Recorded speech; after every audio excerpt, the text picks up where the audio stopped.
of his primary opponents, Dale Folwell, the state treasurer, Bill Graham, an attorney, tried to allude to the Republican electorate. Look, if we nominate this gentleman, we will have serious problems come the fall campaign.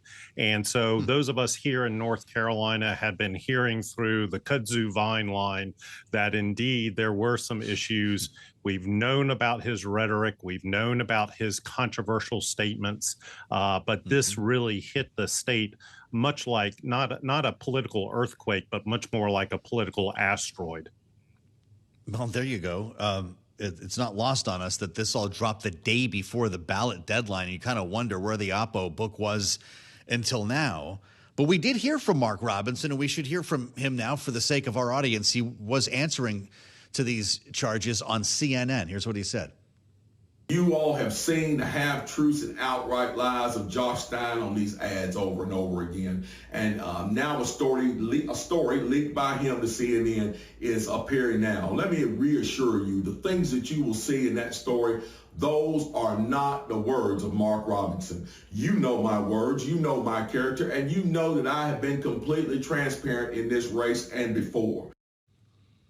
Well, Michael, it does seem you know his words, and you don't sound surprised today. How about the people of North Carolina? This has got to be the top story locally.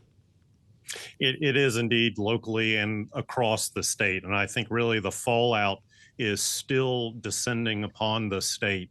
You know, we've already had some local Republicans say, you know what, for the good of the party, you need to withdraw. This was yesterday. We've had one now state senator, a Democrat, say, you need to resign as lieutenant governor as well. But he was very adamant in his video post that came out about 10 minutes before the CNN article was posted and said he wasn't going anywhere. And so the ballots have been mailed out to military personnel as of midnight last night. The ballots will go out to North Carolinians next week who have requested absentee by mail ballots. So we have Mark Robinson on the ballot for November 5th.